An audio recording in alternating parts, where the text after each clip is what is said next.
Vladimir Putin क्योंकि भारत की धरती पर है और आज एक लंबा चौड़ा उनका कार्यक्रम है। अब से कुछ ही देर बाद ये कार्यक्रम शुरू हो जाएगा। 11 बजे गार्ड ऑफ ऑनर और उसके बाद राजघाट, फिर हैदराबाद हाउस पर बैठक। ये देखिए तमाम वो तस्वीरें जब अब से पहले प्रधानमंत्री नरेंद्र मोदी की मुलाकात पुतिन के साथ हुई है। प्रत्युष जी हाँ, ये अलग अलग तस्वीरें बता रही हैं कि भारत के साथ रूस के संबंध कितने प्रगाढ़ रहे हैं और समय के साथ कितने गहरे होते जा रहे हैं। लेकिन इसके मायने को भी समझना जरूरी है क्योंकि आज जी न्यूज के मेन एंकर हैं दीपक वोरा सर, जिनको अब तक आप बतौर गेस्ट, बतौर पूर्व डिप्लोमैट, एक अनुभवी डिप्लोमैट के तौर पर देखते आए। दीपक वोरा सर, अगर मैं आपसे कहूं ये जो हम चला रहे हैं ऊपर लाइन कि मॉस्को से आया मेरा दोस्त का वेलकम करो, वेलकम भी हो गया, मैं कहूंगा कि ये रिश्ता क्या कहलाता है? लेकिन आप अभी जवाब दीजिएगा उससे पहले जल्दी से पहले ब्रह्म का रुख कर लेते हैं क्योंकि ब्रह्म हैदराबाद हाउस पर मौजूद है। हैदराबाद हाउस पर आज सारी दुनिया की नजरें टिकी हुई हैं। ब्रह्म प्रकाश, आप भी जानते हैं यहां द्विपक्षीय बातचीत शुरू होने वाली है और उसके बाद प्रेस ब्रीफिंग भी होगी।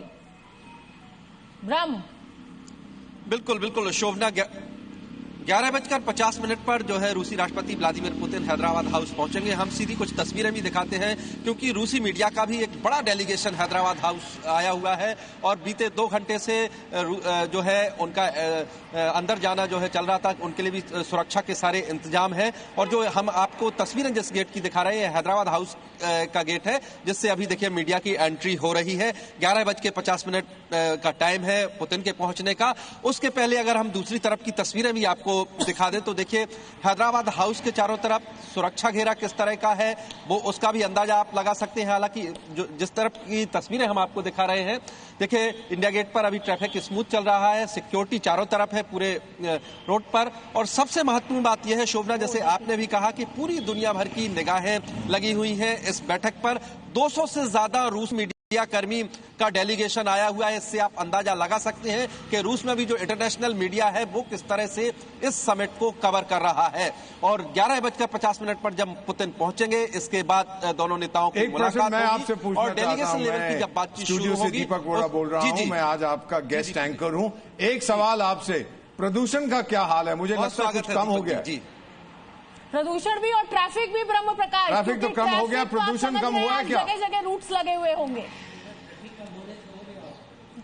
बिल्कुल देखिए ट्रैफिक अगर हम सीधी तस्वीरें आपको दिखाएं तो बिल्कुल स्मूथ चल रहा है अभी। और नोएडा से हम सुबह जब आए थे तब भी लगभग सभी जगह पर ट्रैफिक स्मूथ था। और दूसरी तरफ इंडिया गेट की तस्वीरें दिखाएं तो आपको फॉग हल्का जरूर नजर आता है, लेकिन उतना आप कह सकते हैं कि पॉल्यूशन के लिहाज से बात करें तो पॉल्यूशन का लेवल जरूर कुछ तो कम हुआ है, आप ये कह सकते हैं दीपक जी, क्योंकि तस्वीरें लगभग बिल्कुल साफ रही हैं। आपको कैमरे की से हमारे सहयोगी कुलदीप भी आपको दिखा रहे हैं कि तस्वीरें आपको ट्रैफिक भी स्मूथ दिख रहा है, पूरी तरह से नॉर्मल है इंडिया गेट के सर्किल पर। और जो पॉल्यूशन के लिहाज से बात करें तो हल्का पॉल्यूशन भी कम हुआ है। तो आप ये कह सकते हैं कि दिल्ली की हवाएं जो है सर्द जरूर है लेकिन साफ सुथरी हुई हैं और इसी वातावरण में, इसी साफ सुथरे वातावरण में दोनों नेताओं की बैठक इसी हैदराबाद हाउस में बने रहिए दीपक जी। ब्रह्म हमारे साथ, हम आपके पास आते रहेंगे और मुझे लगता है कि दीपक सर आज एंकर हैं तो वही सवाल जवाब करें तो ज्यादा अच्छा होगा। बाकी गेस्टों के साथ शुरू करें। दीपक सर, आज हमारा आराम करने का दिन है दीपक जी।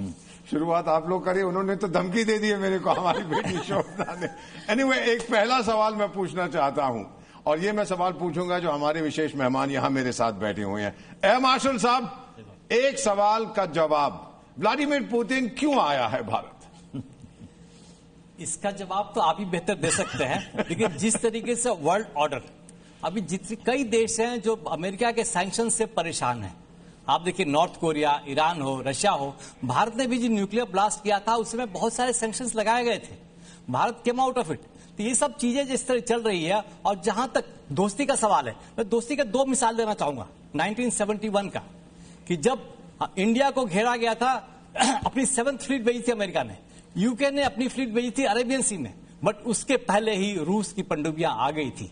अमेरिकन जनरल दिया, sir we are late, Russians are already here. दूसरा मिसाल देना चाहूंगा, जब तक इलेक्शन नहीं हुआ था, ट्रंप इंडिया सब कुछ, बिकॉज उनको इंडियन डायस्पोरा का वोट चाहिए था तो सबसे गले लगा रहे थे, लेकिन जब मौका मिला अपना कलर दिखा दिया।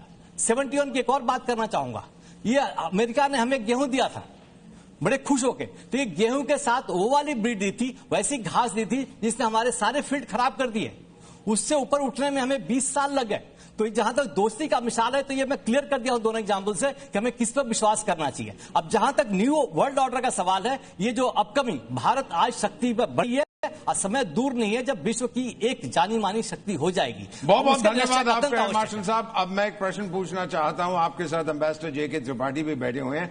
Ambassador Tripathi, first question to you, क्या मिलेगा व्लादिमीर पुतिन को भारत आने से? देखिए, इसमें कई पहलू इस विजिट के। वैसे तो ये नॉर्मल विजिट होती, क्योंकि एनुअल विजिट होती है, 23वीं है, लेकिन अब इस विश्व परिवेश में जब ये इस समय आ रहे हैं, तो इस समय व्लादिमीर पुतिन को भी भारत आने से तो सबसे बड़ी चीज की रिकॉग्निशन मिलेगी, क्योंकि उनके ऊपर अगर 6,000-7,000 सैंक्शंस लगे हैं और उनको इंटरनेशनल क्रिमिनल कोर्ट से अरेस्ट वारंट जारी हुआ है, इसके बावजूद वो भारत जैसी बहुत महत्वपूर्ण, भारत जैसे लोकतंत्र में आ रहे हैं राजकीय अतिथि बनके, तो सर्टेनली इससे विश्व को एक संदेश जाएगा कि आप कुछ भी कर लें, लेकिन पुतिन के जो दोस्त हैं वो उनको नहीं छोड़ेंगे। तो ये बहुत बड़ा संदेश जाएगा पुतिन के लिए। और इसके साथ ही साथ देखिए, पुतिन इतना बड़ा डेलीगेशन लेके आ रहे हैं, 700 के करीब लोग हैं, जिसमें 200 मीडिया वाले हैं, बिजनेस मैग्नेट्स हैं और उनके 8 मंत्री हैं। ये मुझे लगता है कि ये शायद संसार की पहली इतनी बड़ी विजिट होगी किसी राज्य अध्यक्ष की। बहुत बहुत धन्यवाद। अब जो हमारे मेहमान यहां बैठे हैं, जर्नलिस्ट, मीडिया एक्सपर्ट, सर आपसे, आप जो बैठे हैं, आप येलो जैकेट, येलो स्कार्फ से पूछना चाहता हूं, आप कैसे देखते हैं इस विजिट को? सर, ये बहुत रिवोल्यूशनरी विजिट होने जा रही है, क्योंकि जब 2023 में भारत मंडपम में हमने G20 किया था, उस समय हमने पुतिन को मिस किया था, क्योंकि पुतिन साहब उस समय भारत दौरे पर नहीं आए थे और उस समय जो शासन था हम जानते हैं, तो अमेरिका की तरफ से बाद में जो सैंक्शन आए, तो ये स्थिति ऐसी आ गई है जिसमें दोनों विन विन सिचुएशन में है। और भारत रूस का एक्सिस, इसमें रूस के कारण हम चाइना के साथ जो हमारे डिफरेंसेस हैं उसको भी हम समाप्त करते हैं, और भारत चाइना रशिया का जो एक्सिस है ये दुनिया की एक रणनीतिक साझेदारी, आर्थिक साझेदारी को बहुत एक बड़े लेवल पर लेकर जा सकता है। Come back to you. फिलहाल एक क्या तोड़ना फोड़ना नहीं, क्या ब्रेक लेने जा